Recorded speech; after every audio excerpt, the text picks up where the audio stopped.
From jail time over fake gold bars to the world's first electric minis built for an underground chase, the Mini Coopers that starred in the Italian Job films have stories wilder than the movies themselves. These iconic little cars weren't just movie props. They were at the center of Italian Mafia roadblocks, international driving incidents, and mysteries that remain unsolved to this day. Here are 15 weird facts you didn't know about the Italian Job's Mini Coopers. Fact 1. Mini's manufacturer refused to help the 1969 film. When director Peter Collinson set out to make the Italian Job in 1968, he faced an ironic problem that would become one of the film's most bizarre production stories.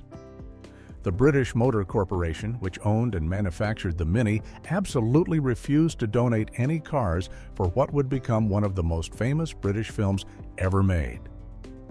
This wasn't just a small oversight, it was a complete rejection of what should have been a golden marketing opportunity.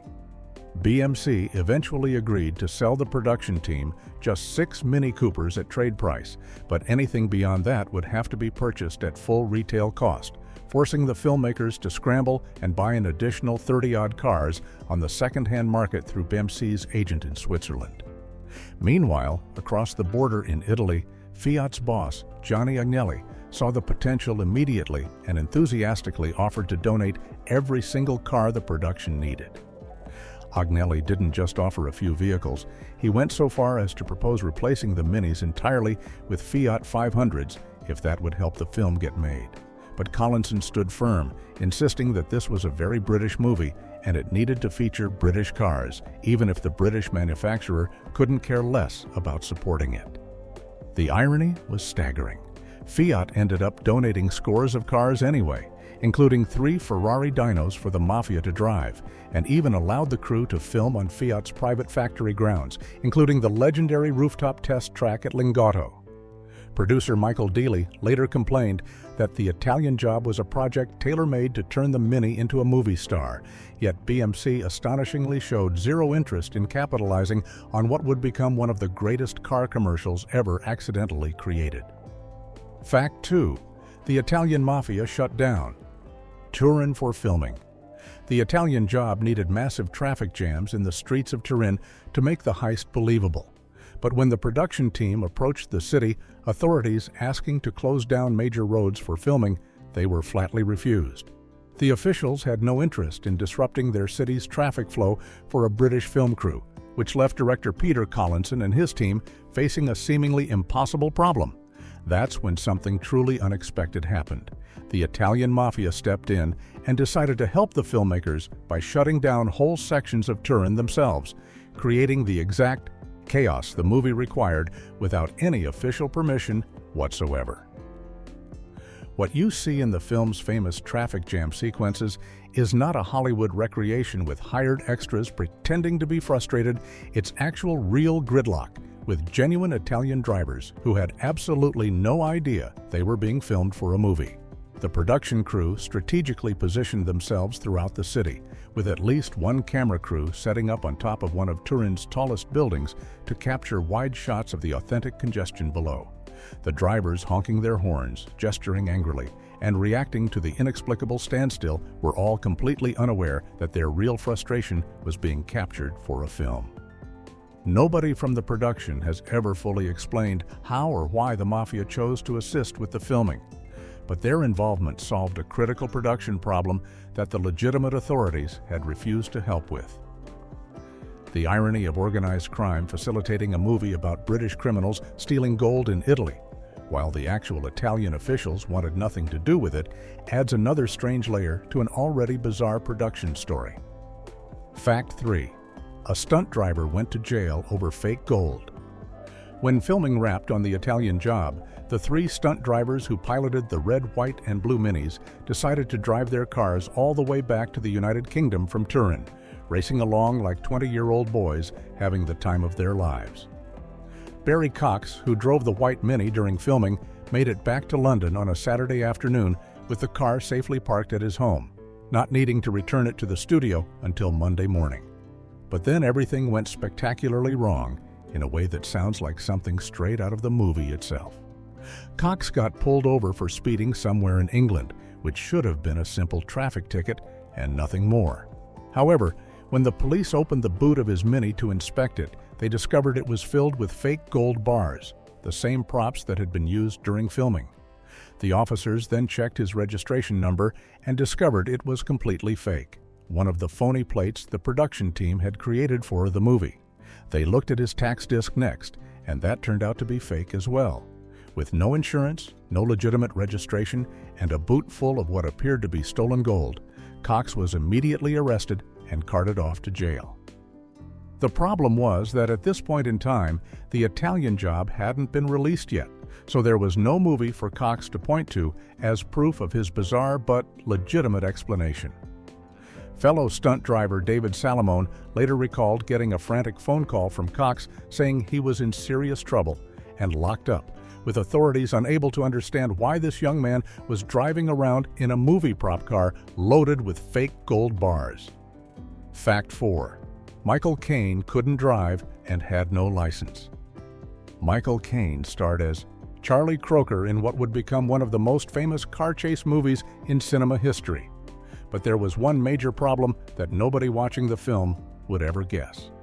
Caine was 35 years old during production and didn't have a driver's license, and more importantly, he had never actually learned how to drive at all. This created an absurd situation where the lead actor in a movie built around Mini Coopers racing through the streets of Turin couldn't operate the very vehicles that were supposed to make him look like a master criminal and getaway driver.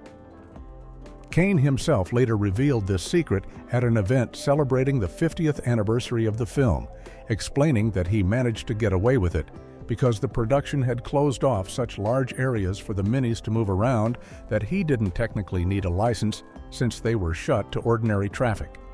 He took full advantage of this loophole and essentially learned to drive on the job between takes, practicing whenever he had the chance on those closed sets. If you watch the film carefully, you'll notice that Charlie Croker spends most of the famous chase sequence sitting in the passenger seat, which is on the left side in the British Mini, effectively acting as a backseat driver while the actual stunt drivers did the real work. The Aston Martin that Caine's character supposedly drives early in the film was actually towed out of the underground car park rather than driven, and throughout the entire journey to Turin and during the heist itself, Croker is always shown as a passenger rather than behind the wheel, cleverly hiding the fact that Caine had no idea what he was doing. Fact 5. The Minis had fake future-dated license plates. The production team behind the Italian Job created a clever bit of movie magic that ended up being technically illegal, and decades later, those fake license plates would become valuable collector's items worth tens of thousands of pounds. The 6 main Mini Coopers used in filming were actually 1967 Mark I models with F registration plates, but the film was scheduled for release in 1969, which meant the cars would look outdated by the time audiences saw them in theaters. To solve this problem, the props department created completely fake license plates with G-suffix registrations, making the cars appear as if they were 1969 models, even though they were really 2 years older. This created an interesting continuity error that sharp-eyed car enthusiasts have pointed out for years, because any genuine 1969 registered Mini would have been a Mark II model with squared-off taillights, a bigger rear window, and no front grille mustache, but the film's Minis clearly sport the classic Mark I styling. It's always been illegal in Britain to make a car appear younger than it actually is, which means these plates could never have been legitimately assigned to Mark I Minis in real life. The story gets even stranger decades later when the DVLA, Britain's vehicle licensing agency, began selling the actual G registration numbers that had appeared in the film through their new website around 2003. Someone noticed that the famous plates HMP729G, LGW809G, and GPF146G were available for purchase, and all 3 were quickly snapped up for £9,400. Those plates were later resold for around £20,000 and have been used on replica Italian Job Minis ever since. Fact 6. All 16 original Hero Minis were destroyed or lost. The Italian Job put its Mini Coopers through absolute hell during filming, and by the time production wrapped, every single one of the 16 genuine Mini Cooper S models used for the main action sequences had been either completely destroyed or damaged so badly they could never be driven on public roads again.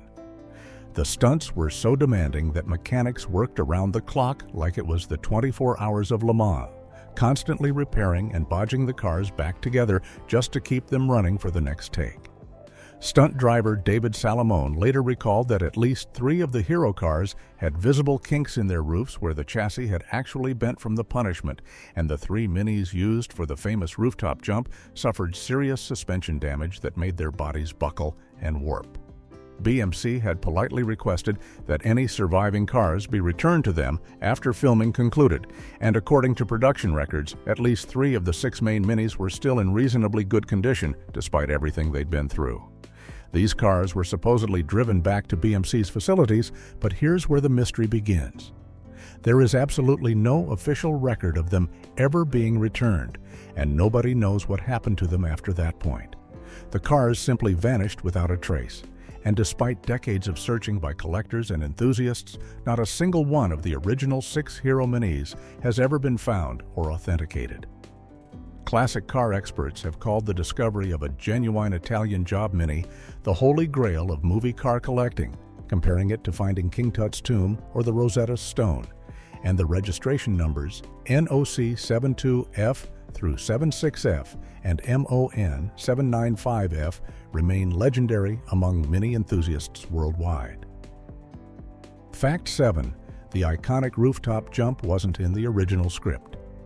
One of the most memorable moments in the Italian Job, where all 3 Mini Coopers simultaneously leap across the gap between 2 buildings at the Fiat factory in Turin, was never part of the original screenplay and only happened because French stunt coordinator Remy Julien believed it was possible and convinced director Peter Collinson to let him try it.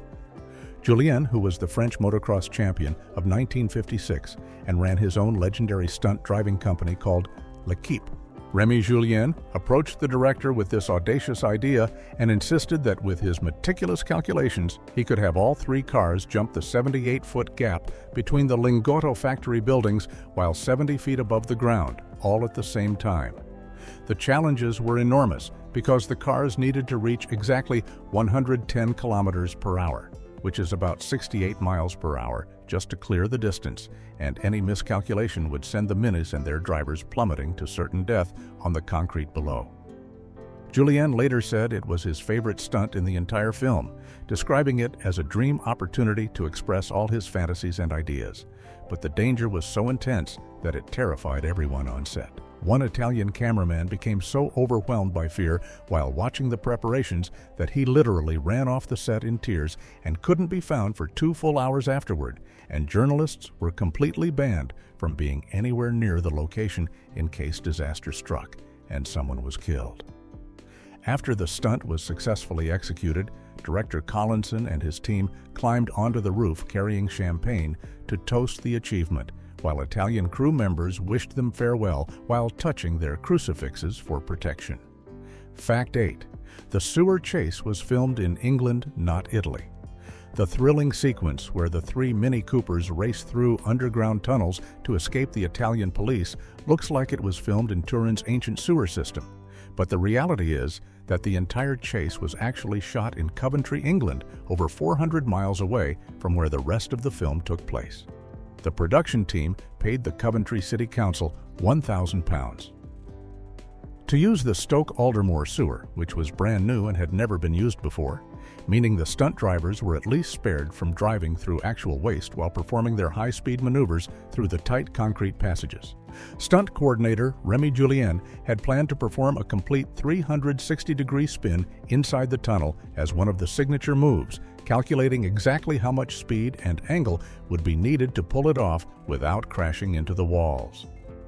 However, when the team arrived at the location and began testing, they quickly discovered that the tunnel was just slightly too narrow for the maneuver to work as planned. Julien tried multiple times to complete the full rotation, but he could only get the Mini to turn partway before running out of space, and the condition of the tunnel walls made it impossible to achieve what he'd envisioned without risking serious damage to the cars or injury to the drivers. The city of Coventry was apparently quite proud of their sewer's brief moment in cinema history, because decades later they actually tried to arrange for the production team to return so they could put up a commemorative plaque honoring the famous sequence. That was filmed in their underground infrastructure, though it's unclear if that plaque was ever actually installed. Fact 9. A DB4 destroyed was actually a different car. The scene where the Italian Mafia destroys Charlie Croker's beautiful silver Aston Martin DB4 by pushing it off a cliff with a bulldozer is one of the film's most shocking moments. But what actually went over that precipice wasn't a DB4 at all. And the frantic story of how the production team solved this problem is almost as dramatic as the scene itself. The crew had planned to film the DB4 being destroyed in the mountains, with special effects rigged to make it explode as it tumbled down. But disaster struck when the explosives went off prematurely before the car was even pushed over the edge, detonating right in front of the cast and crew with the Aston still sitting on solid ground. This left the production in a terrible bind because they were on a tight schedule and desperately needed to reshoot the scene. But now they had no Aston Martin to destroy, and filming was supposed to happen at 8 o'clock the next morning. Car supplier David Salamone jumped into a vehicle and drove around Turin and Milan throughout the entire night, frantically searching garages and dealerships, trying to find a silver Aston Martin DB4 that they could use. But of course, nobody had one available on such short notice.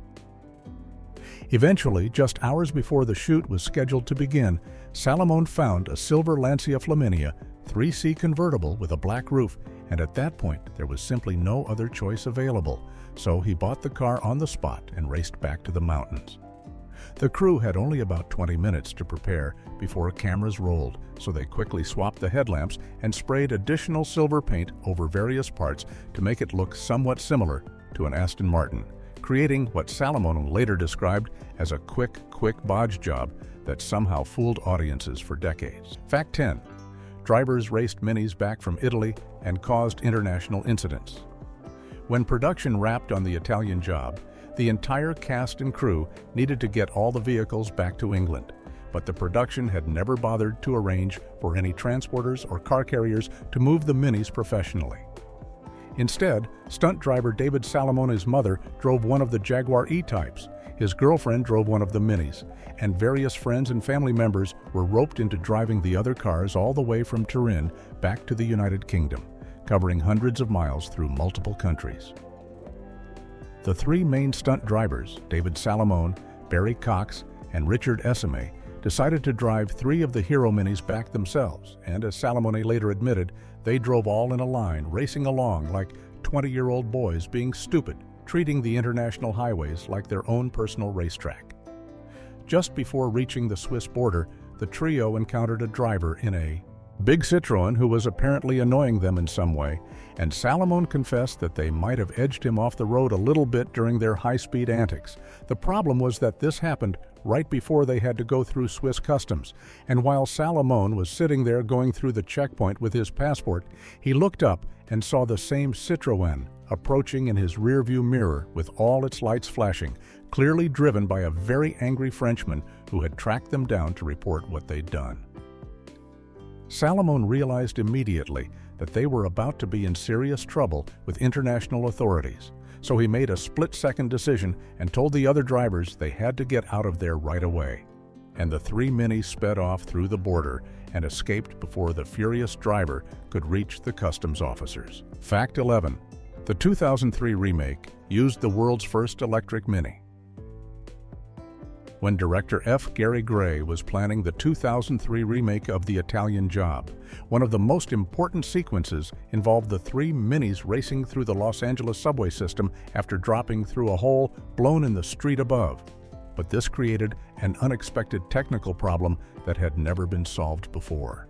The city of Los Angeles had strict regulations prohibiting any combustion engines from operating inside the subway tunnels because of the dangerous exhaust fumes they would produce in the enclosed underground environment, which meant the production couldn't simply drive regular minis through the tunnels as originally planned.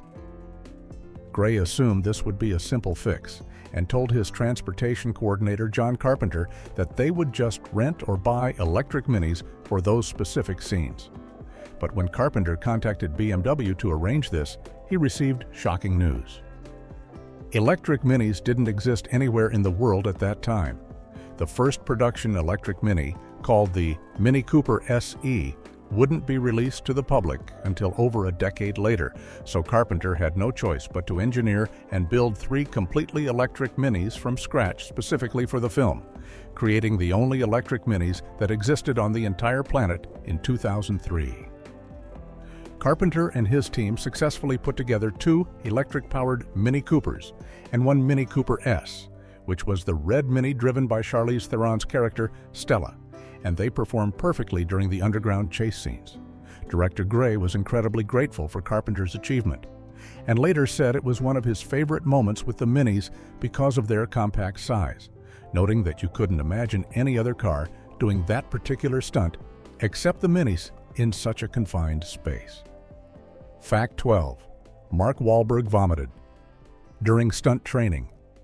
The cast of the 2003 Italian Job remake underwent multiple weeks of intensive stunt driving school so they could perform most of their own stunts instead of relying entirely on professional drivers, but the training didn't go equally well for everyone involved.